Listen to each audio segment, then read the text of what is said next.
Pokemon fans regularly talk about their favorite generations of Pokemon, and it's often the generation they grew up with. However, each generation has some beautiful gems in it, as well as some more questionable designs, so rather than talk about which generation is the best, let's dive into my favorites from every generation, starting with the generation that started it all. Generation 1 had some incredible and iconic Pokemon. Ignoring the fact that this was the generation that literally kicked off the entire franchise, it's hard to deny that this generation didn't have some killer designs and ideas. But ignoring the Charizards and the Pikachus, my favorite Pokemon from this entire generation has got to be Porygon. Porygon's man-made origins always stood out to me, and he's a Pokemon that is made up entirely of programming code that can manifest itself in the real world. Just that alone, paired with his low poly count design, makes for one cool design in my book. But pair that with the fact that Pokemon Red was my first game in the franchise that I played as a kid, and Porygon instantly became that ever-elusive catch that I always wanted but could never get. For some backstory on that, in Red and Blue version, you could only get Porygon as a reward from the Game Corner, and in Red version, this Pokemon was priced at 9,999 coins, compared with Blue version's 6,500. To compensate for not being able to get one as a kid, I've used at least one of Porygon's evolutions in each competitive team I've played since Diamond and Pearl, so I've got a bit of a soft spot for this Pokemon. Now, we've talked about the good, but as we transition to the bad, just know that my least favorite pick here should not surprise anyone, as I can't think of many Pokemon fans that are also a fan of Jinx. I tend to be against most bipedal humanoid designs of Pokemon, but Jinx is hands down the worst offender. While many of the original designs lean on animalistic qualities to create a believable creature that could have existed in that universe, everything about Jinx, from the wig to the dress to the accentuated bra, makes for an uncomfortable experience, let's be real. I definitely do have an honorable mention though, and that's Magmar. Yes, I hate Magmar more than I hate Mr. Mime, even if this is an unpopular opinion, but I mean, come on. The dude's got a butt for a forehead. Generation 2 is one that I always look back on fondly. Being able to head back to Kanto after you beat the Elite Four made it feel like a true sequel with so much post-game content and more than most Pokemon games. Unfortunately, this generation also brought a large amount of forgettable throwaway Pokemon that weren't only unfit for battle, but lacked any evolution to really make them worthwhile. Still, this generation brought some absolutely incredible Pokemon forward, including my personal favorite, Shuckle. This Pokemon is an absolute monster. Having nearly non-existent speed and offensive stats means nothing when you literally have the highest defenses of any Pokemon. As for his design, I don't care what anyone says, Shuckle is perfect. The Pokédex classifies him as a mold Pokemon, and he just looks like a soft, doofy worm inside of a seashell. The sheer fact that this moldy worm's defenses trump literally all other Pokemons outside of a few Mega Evolutions is just outlandish enough for me to absolutely love him and make him my favorite Pokemon. I've even been using Shuckle competitively as a lead in my doubles teams for ages now, and I cannot imagine building a team without him. My least favorite Pokemon for Generation 2 was actually a difficult pick, but I unfortunately had to go with Quillfish. I can't say I hate his design, and there's nothing offensive about it in the slightest, but unfortunately, when I mentioned this generation had a plethora of throwaway picks, Quillfish sadly takes the cake. It has lackluster stats, no evolution, and when I brought this Pokemon up with friends, a few of them legitimately had to be reminded it even existed. To any Quillfish fans watching right now, I really don't hate Quillfish, unlike some later picks that you'll see in a second. He's just my least favorite of the generation. I actually love Generation 2's overall feel, so picking a least favorite for this one was actually pretty difficult. I actually went over each generation with Nico, my friend from the Rival Run video. It was actually hilarious going over the list together, as we both disagreed on a good few of each other's picks. I'm not a really big fan of Jumpluff, it just looks like a cotton spore. Bro! What? I love Jumpluff! Oh my god, we're just not on the same page on this one. Not for Generation 2, we are not on the same page. Next up was Generation 3, and what I believe to be one of the most overall best designed generations to date. This isn't based on science or anything, but rather the fact that I struggled to find many Pokemon I disliked from Ruby and Sapphire. My favorites still far outweigh any others from this generation though, and Shedinja is just far too cool of a Pokemon for me to handle. For those that don't know, his ability Wonder Guard makes him literally take no damage from any move that isn't super effective. The catch is, he has only 1 HP, so if your opponent does have a move he's weak to, yeah, he's dead. Still, there are some super cool shenanigans you could pull off with him in battle, and I highly recommend watching some other YouTube videos on how to abuse this ability. But even with his ability aside, his origins are even cooler. In order to get one in the game, you need to evolve a Nincada into a Ninjask, have an empty slot in your party, and have an extra Pokeball in your backpack. If all of these criteria are met, this ghost bug type Pokemon just appears in your party. That's it. The Pokedex entry describes it as just a shed exoskeleton of Nincada too. It doesn't move, it doesn't breathe, and its body is completely hollow and dark inside. This thing is literally a haunted husk of a Pokemon, and that is so cool. I've gushed about Shedinja enough though, so let's move on to my least favorites. Now, out of all the 3rd generation Pokemon, there was only one I disliked, and man did I dislike him.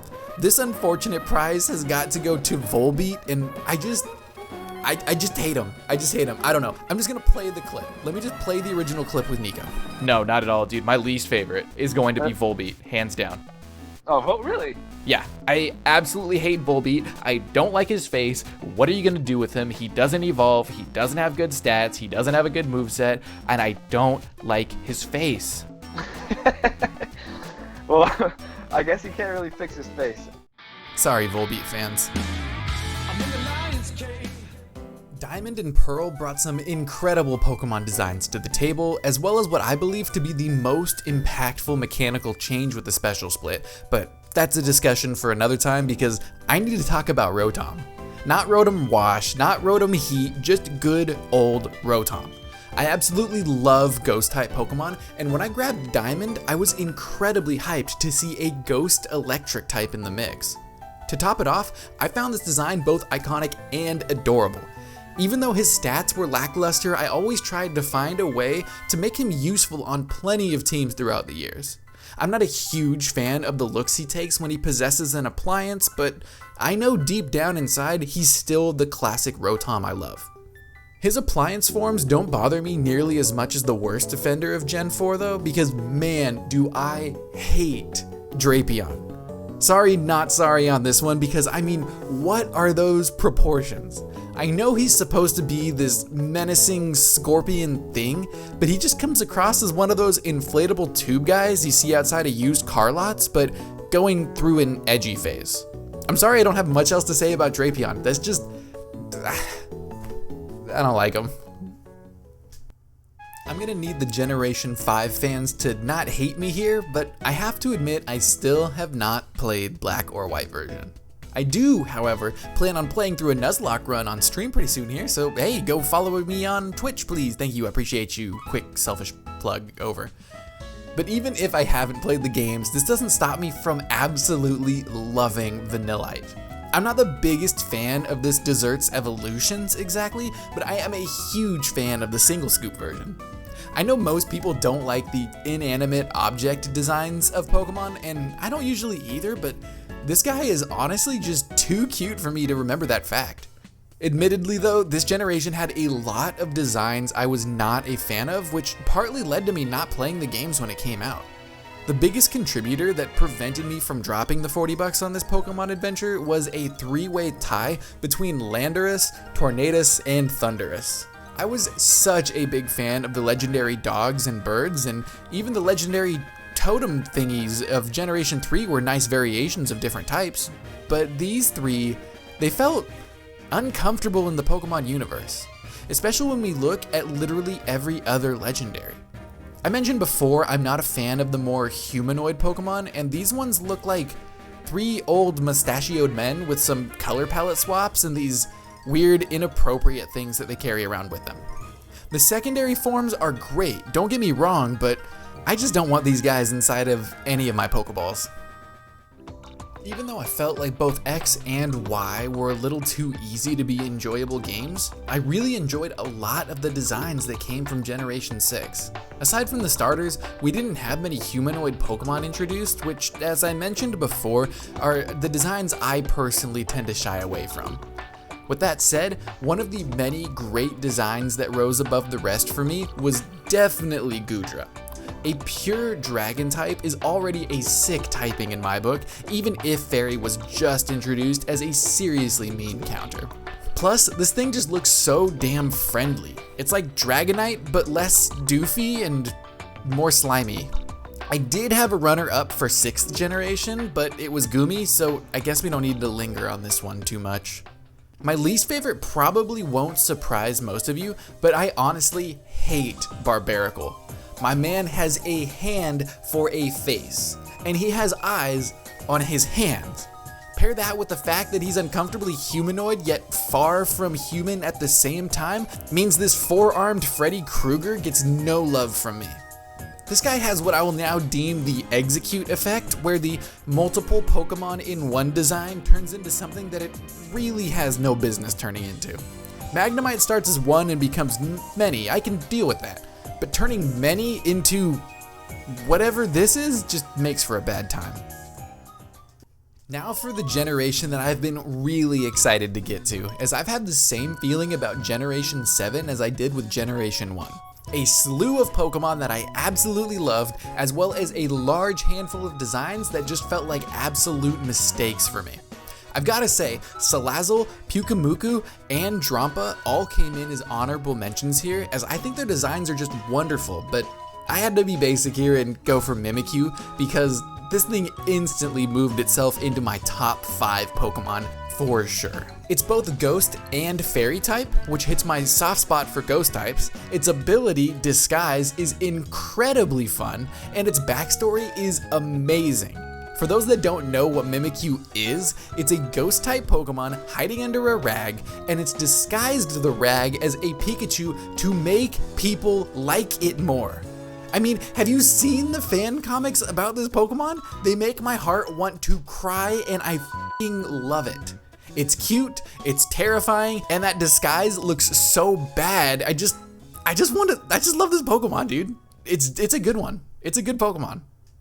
Even though we were blessed with such a gift as Mimikyu, we were unfortunately given the Ultra Beasts. By this point, you already know how I feel about humanoid Pokemon, and a lot of these are just things I wouldn't want to run into in a dark alley, let alone something that I would want inside of my party. But my honorable mentions aside, Serena has got to be the worst of the worst in my book. It is a plant, or a flower, or a fruit. Whatever it is, why does it have to be so thick? I mean, the boots, the hair, the eyelashes, everything about this Pokemon is just so uncomfortable. The Pokedex entry even reads, it steps on defeated Pokemon to accentuate its win. This is so bad. Can we just retcon this one, please? I need to pretend like this one doesn't exist. Last but not least is Generation 8. This generation has brought some incredible designs to the table, as I am a big fan of a lot of the Galarian forms.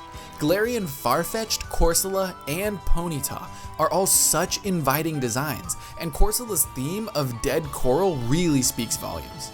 But my favorite isn't a rehash of an old Pokemon, and it's instead the absolutely badass flying steel type Corviknight.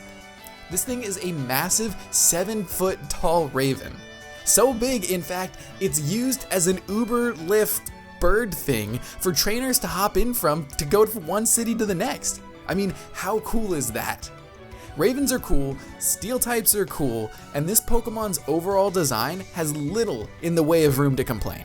Definitely one of my favorites from Generation 8, if not the best that came out of this generation.